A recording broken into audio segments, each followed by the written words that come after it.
C'est dans l'une des zones les plus inhospitalières de la planète que nous vous emmenons à présent, direction le pôle Sud et le continent Antarctique.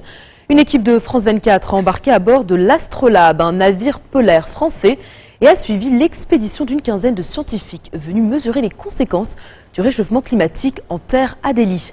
Là-bas, ils scrutent les changements de température, les variations des précipitations et la fonte des glaces qui aura mécaniquement un effet sur l'élévation du niveau des océans dans le monde entier. Si toutes les glaces de l'Antarctique fondaient, le niveau des océans monterait de 60 mètres. Si on n'en est pas encore là, le réchauffement est bel et bien enclenché. Voyage en terre Adélie, c'est un reportage de Sylvain Lepetit et Hakim Abdelkalek. Les voici. Les premiers icebergs de l'Antarctique. Un spectacle de glace a coupé le souffle. Nous approchons du 6e continent de notre planète. Le plus inaccessible et le plus méconnu. Le plus fragile aussi. Cela fait maintenant 5 jours que nous avons quitté les côtes australiennes. Nous sommes à bord de l'Astrolabe, le bateau de ravitaillement de la base polaire française. Ce groupe d'une quinzaine de scientifiques part étudier les effets du réchauffement climatique. Parmi eux, Stéphane Ourdez, biologiste marin, encore ébloui d'avoir été invité dans ce laboratoire à ciel ouvert.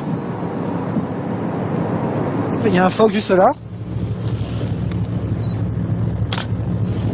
Voilà, c'est extraordinaire. Stéphane, qu'est-ce qu'on se dit quand on voit ça? Qu'est-ce qu'on se dit quand on voit ça? Déjà, on a de la chance d'être ici. Parce que c'est pas donné à tout le monde de pouvoir faire ça. Il y a 3 ans, j'ai écrit un programme pour venir travailler ici en Antarctique et qui a été accepté. Donc voilà, maintenant on en prend plein les yeux. À l'approche de la terre Adélie, l'équipage hisse le drapeau des terres australes et antarctiques françaises. 4 quarts d'abord. On voit le continent là-bas. Ah, c'est le continent là-bas. C'est un peu jaunâtre comme un nuage. Voici donc cette France, du bout du monde. Voilà, je suis à 220. Pour le capitaine Stanislas Devorzine, la partie la plus délicate du voyage commence. Au milieu de ce qu'on appelle la débâcle, il doit faire passer les 80 mètres de son navire. La partie ouest. Dans la vigie, Toujours un peu son second l'aide à tracer sa route. Je pense que plus on avance dans cette direction, et ça va s'écarter. Il repère les icebergs géants à la dérive, à cause de la fonte des glaces. Un exercice périlleux car il faut pousser,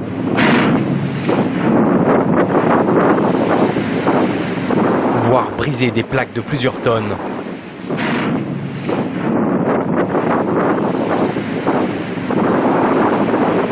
Et surtout, ne pas rester bloqué. La première difficulté, c'est de ne pas abîmer le bateau, parce qu'il y a moyen de le casser dans ces conditions-là. Et ensuite, c'est de trouver simplement son chemin. Globalement, on essaye de se tracer un chemin sur 100 mètres, 200 mètres devant le navire, jusqu'où mes yeux peuvent porter. Et plutôt que de faire des tas de virages dans tous les sens, par moment, il vaut mieux casser une bonne plaque bien en deux et on perd moins de temps. Mais à 40 km de la base, plus moyen de passer. La glace est trop compacte. C'est donc en hélicoptère que doit se faire le débarquement.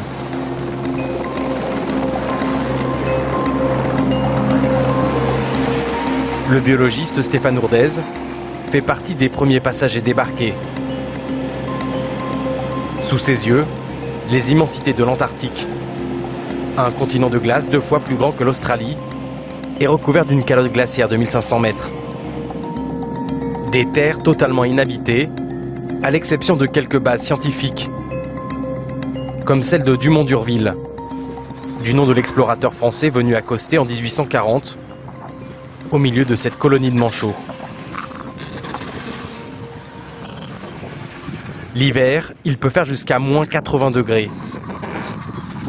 Mais pendant l'été austral, comme en ce moment, la nuit ne tombe jamais Le soleil effleure seulement l'horizon et les températures dépassent de plus en plus souvent les 0 degrés.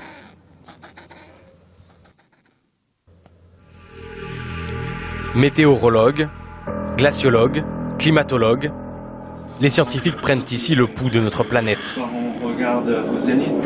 Mon appareil, Christophe Janton quantifie la neige et le blizzard avec des instruments que ses équipes ont développés. Vous pouvez le voir, il y a un grand mât, c'est une structure unique en Antarctique, ça fait 70 mètres. On a disposé des instruments pour mesurer les particules de neige, de façon à essayer d'avoir une idée des quantités de précipitations. En Antarctique, on ne sait pas combien de précipitations tombent.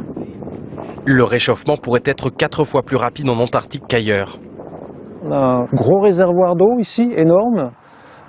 Une fraction minime de cette eau qui fond, ça veut dire un niveau des mers qui s'élève et ça touche le monde entier. Donc si l'Antarctique c'est loin de tout, personne n'y habite, mais n'empêche, ça peut avoir des conséquences globales. Le scénario catastrophe d'une fonte totale des glaces entraînerait une augmentation de 60 mètres du niveau de la mer. Pour son premier jour, nous retrouvons le biologiste Stéphane Ourdez et ses collègues. Ils partent faire des prélèvements sur la banquise. Pour aller là-bas, on va devoir passer sur de la glace. La banquise n'est pas en très bon état, donc on a des instructions. Il faut éviter de marcher où c'est un peu luisant comme ça. Si on a un doute, on teste bien devant avec son bâton de marche. Leur objet d'étude, le krill, une espèce de crevette microscopique qui sert d'aliment de base à tous les mammifères marins. Une disparition de ces crustacés menacerait toutes les espèces de la région. Bon, donc on essaie de savoir si elles ont le potentiel de survivre à une augmentation de température. Donc ils ont une position importante dans l'écosystème et s'ils venaient à disparaître, ça aurait un effet qui pourrait être très néfaste, très négatif, pardon. Hop. Donc, et ça pourrait remettre en cause progressivement à terme la chaîne alimentaire, pour les baleines, pour les manchots, pour les poissons. Tout à fait. Donc là, on déploie notre nasse. On a mis de l'appât dedans, qui est en fait du poisson qui est un petit peu fermenté. Donc là, on a à peu près 20 mètres de fond sous nous. Et là, on est arrivé au fond. Donc voilà. Ouais. Stéphane Ourdez va rester 45 jours en Antarctique. Mais il lui faudra plusieurs mois de retour en France pour analyser toutes les données. Sur le reste du continent, les résultats des premières études laissent peu de place au doute. Le changement climatique entraîne une diminution des stocks de nourriture en mer, dont les premières victimes sont les manchots.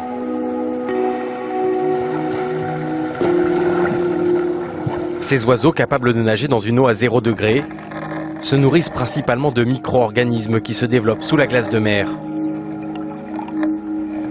Si cette glace disparaît, ils sont condamnés.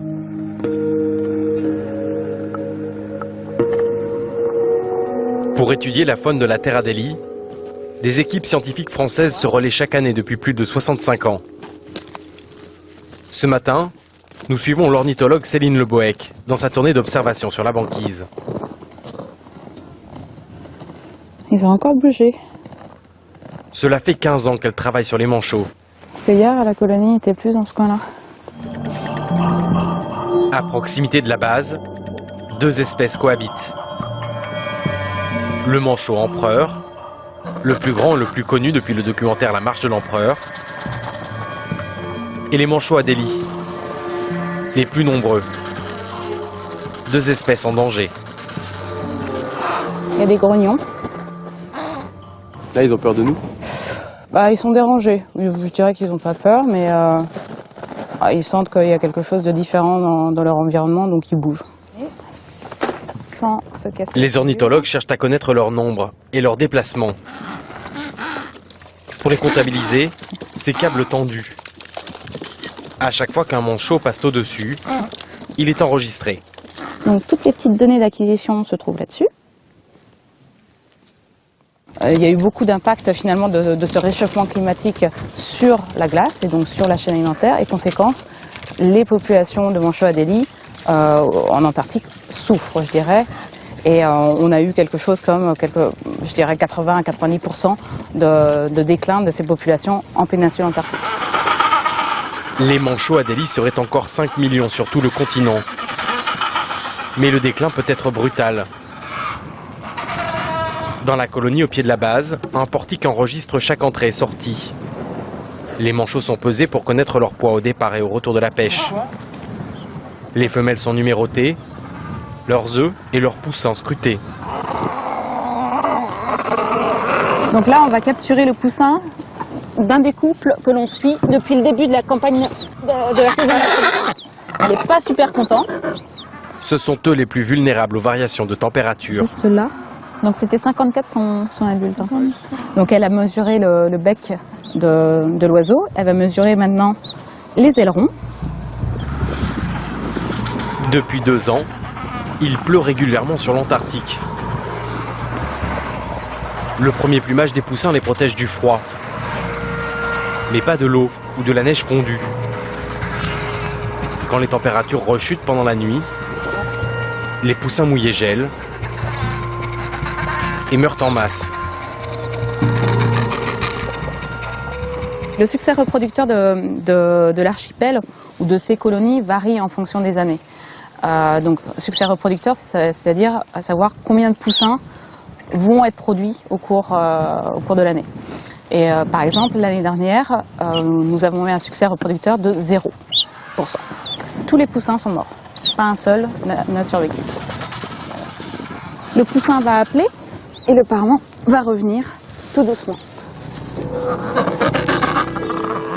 La disparition des manchots en terre Adélie n'est sans doute qu'une question de temps. Mais la France n'investit pas l'Antarctique uniquement pour sauver ses oiseaux. Au-delà des bonnes intentions scientifiques, la présence tricolore est une question de souveraineté.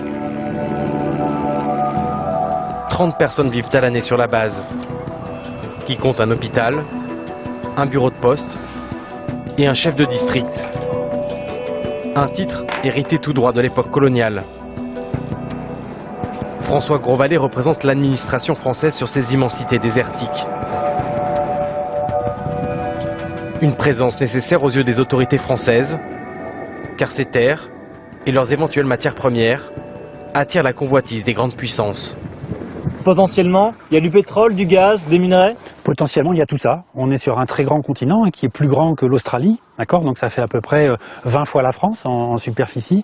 On sait déjà qu'il y a des ressources pétrolifères autour de l'Antarctique et probablement que sous l'Antarctique, il y a des minerais, il y a des pierres précieuses et puis peut-être plein d'autres choses auxquelles on n'a pas accès aujourd'hui parce qu'il y a 1500 mètres de glace dessus.